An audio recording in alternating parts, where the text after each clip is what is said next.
कहानी है रामपुर गांव की, जहां के मर्द महिलाओं को हमेशा नीचा दिखाने की कोशिश में रहते। अरे अभी तक खाना नहीं आया, क्या मुझे एक और शादी करने की जरूरत है? नहीं जी नहीं, ऐसा मत करना, वरना मैं कहाँ जाऊंगी। खाना लेकर मैं अभी आई जी। गांव की पंचायत में भी फैसले हमेशा औरतों के खिलाफ ही रहते। मैं जो फैसला सुनाता हूँ वो भगवान की आज्ञा होती है। इस लड़के ने अपने मन से शादी करके अच्छा नहीं किया। लड़के को घर भेज दो और इसकी शादी इसकी जाति की किसी लड़के से करवा दो, लेकिन ये लड़के, इसे तो गांव के बाहर निकाल दो। नहीं नहीं जमींदार साहब, ये क्या बोल रहे हैं? ऐसा नहीं हो सकता। मेरी बेटी मासूम है, इसे अच्छे बुरे की समझ नहीं है। अरे कहाँ जाएगी ये बेचारी? कहाँ जाएगी? इतनी चिंता है तो पूरे परिवार का गांव निकाला कर देते हैं। बेचारे पूरे बसे बसाए परिवार को गांव छोड़ना पड़ता है। चाहे जो हो, अगर बेटियों को कंट्रोल नहीं कर सकते तो गांव में रहने का कोई मतलब नहीं है। यहाँ औरतों को दब कर रहना होगा। कोई भी अपने हिसाब से कुछ नहीं कर सकता, सब ईश्वर की मर्जी से ही होगा। तभी गांव का एक आदमी दौड़ा दौड़ा आता है। सरपंच साहब, जमींदार साहब, वो कालिया है ना, उसकी बेटी पढ़ने के लिए शहर जा रही है। अच्छा, ये कब हो गया? और कालिया की हिम्मत कैसे हो गई ऐसा करने की? लेकर आओ उसे और उसकी बेटी को। बस फिर क्या था, हाजिर हो जाते हैं कालिया और उसकी बेटी सरपंच के सामने। अरे कालिया, ये क्या सुनने में आ रहा है? बेटी को इंजीनियर बना रहा है तू? और ये बता, गांव में तो स्कूल नहीं है, फिर कहां से इतनी क्लास पास कर गई तेरी बेटी? राधा, जो कि कालिया की बेटी है, उसे लगता है कि सरपंच उसकी तारीफ कर रहे हैं। सरपंच जी, मैंने ऑनलाइन पढ़ाई की है, डिस्टेंस लर्निंग से। सभी में मैंने अच्छे नंबर पाए हैं, जिसे देखते हुए शहर की इंजीनियरिंग कॉलेज में मुझे स्कॉलरशिप मिली है। वाह जी वाह, क्या होती है ये? पहले तो ये बताओ, फिर आगे की बात करते हैं। पूरा गांव राधा की बात सुन रहा था और राधा बोलती जा रही थी। तो ऐसे मैं फ्री में एक अच्छी शिक्षा लेकर गांव में जो कुछ परेशानियां हैं, जैसे बिजली, पानी और इंटरनेट जैसी समस्याओं के लिए काम करूंगी। मैं गांव को शहर से जोड़ने के लिए पुल का निर्माण करवाने का प्रस्ताव रखूंगी। मुझे पूरी उम्मीद है कि जल्द ही हमारा गांव भी तरक्की की राह पर चल पड़ेगा।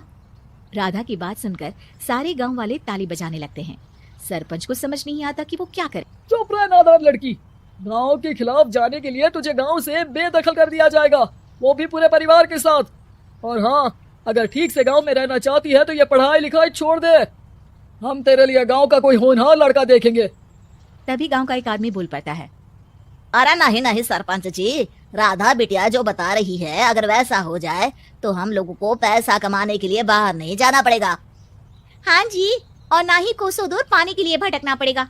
हमारे बच्चे भी अच्छी पढ़ाई कर सकेंगे और आगे बढ़ेंगे, ना कि हमारी तरह खेती करते बैठेंगे। क्यों गांव वालों, राधा बिटिया का साथ देना चाहिए ना। सरपंच देखता है कि गांव राधा के साथ है तो वो चुप हो जाता है। वो घर आकर अपने सलाहकार से बात करता है, जो बहुत ही चालाक किस्म का इंसान होता है। अरे सरपंच साहब, आपको बहुत ही होशियारी से काम लेना पड़ेगा।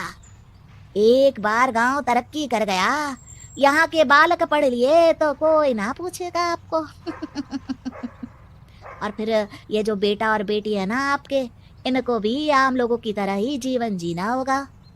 हाँ, लेकिन करे तो क्या करे? वो ना आप मुझ पर छोड़ दीजिए, बस मैं जैसा बोलूं करते जाइए। अगले रोज सुबह जब गांव वाले सोकर उठते हैं तो राधा के घर के बाहर और साथ ही वो लोग जिन्होंने राधा का सपोर्ट किया था, उनके घर के आगे लाल रंग से कल आऊंगी लिखा होता है। कल आऊंगी, यह क्या होता है? अरे यह तो खून से लिखा है, लगता है कोई भूत प्रेत या चुड़ैल का साया है। चलो सरपंच जी के पास चलते हैं। सभी सरपंच के पास जाकर उसे सारी बात बताते हैं। अरे ये तो बड़ी मुश्किल की बात है। चलो, मैं एक बाबा को जानता हूँ, उन्हें बुला लेता हूँ। सरपंच बाबा को लेकर गांव के घर के बाहर जाता है।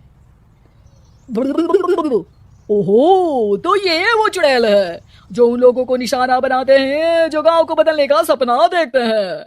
वो गांव को ऐसे ही संपन्न देखना चाहती है, वो नहीं चाहती कि कोई बाहरी यहाँ का कायाकल्प करे। क्या तुम लोगों में से किसी ने गांव को बदलने की सोच रखी है? तभी राधा की माँ रोते रोते आती है। मेरी राधा घर से गायब हो गई है, अरे कोई तो बचाओ, मेरी बच्ची कहाँ गई? ले गई वो। चुड़ैल तेरी बच्ची को ले गई। अब वो उसे श्रापित करके छोड़ेगी, उस पर चुड़ैल का साया हो जाएगा। तभी बुरी सी हालत में राधा भी वहां आ जाती है। उसके बाल चुड़ैल की तरह फैले होते हैं और कपड़ों में खून लगा होता है। सभी राधा को देखकर डर जाते हैं। माँ, पता नहीं मुझे कौन उठा कर ले गया था। अरे दूर दूर हो जाए चुड़ैल, अब हम लोग इस गांव में नहीं रुकेंगे। अरे कैसे बातें कर रहे हैं आप? कल तो आप मेरे भरोसे गांव का हुलिया बदलने, अपने बच्चों को पढ़ाने और तरक्की उन्नति की बात कर रहे थे, तो आज क्या हो गया आपको? ये फिर तुम लोगों को बहकाएगी। ये चुड़ैल गांव में आ चुकी है, ऐसे ही ये तुम्हारे घर के बच्चों को भी ले जाएगी। गांव वाले राधा को गांव से बाहर निकाल देते हैं। उसके माँ बाप रोते रहते हैं, लेकिन गांव वाले नहीं मानते। मैं भी अपनी बहन के साथ गांव के बाहर रहूंगा, लेकिन वो पढ़ाई नहीं छोड़ेगी। वहीं सरपंच के घर पर सलाहकार कहता है, देखा, सांप भी मर गया और लाठी भी नहीं टूटी। लेकिन अगले ही दिन सरपंच के घर के बाहर भी वही शब्द लिखे होते हैं। और फिर सरपंच की बीवी कहती है, हमारी बेटी को किसी ने अगवा कर लिया है। तभी राधा का भाई वहां आ जाता है। अरे गांव वालों, मैंने सरपंच जी की बेटी को देखा था, वो चुड़ैल उसे उठाकर ले जा रही थी। अरे क्या मजाक कर रहे हो? नहीं नहीं सरपंच जी, आप नहीं जानते, वो चुड़ैल अब आपकी बेटी में आ जाएगी, जैसे राधा के अंदर आ गई थी। तभी सरपंच की बेटी वैसी ही हालत में वहां आती है जैसे राधा आई थी। पापा, पता नहीं कैसे मैं गायब हो गई थी। चुड़ैल, इसके अंदर भी चुड़ैल का साया है, मारो इसे। अरे नहीं नहीं, इसे भी राधा के पास गांव के बाहर ही भेज दो। अरे चुप रहो, मेरी बेटी कहीं नहीं जाएगी, और चुड़ैल वुड़ैल कुछ नहीं होता है। अरे कैसे बात कर रहे हो सरपंच जी? आप तो बोल रहे थे कि आपका फैसला भगवान का ज्ञान होता है, तो अपने पर बात आई तो अब आप ऐसे बोल रहे हैं। अरे ना ना ना, आपको अपनी बेटी को त्यागना ही होगा। अरे बुलाओ बाबा को। राधा का भाई बाबा को ले आता है, जिसे अब गांव वालों के डर के कारण सच बोलना पड़ता है।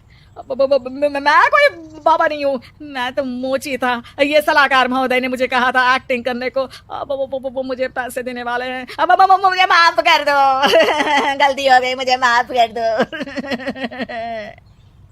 तभी वहां राधा आ जाती है। देखा सरपंच जी, जब गांव के बच्चे साक्षर होंगे तो आप जैसे लोगों की चालाकी नहीं चलेगी।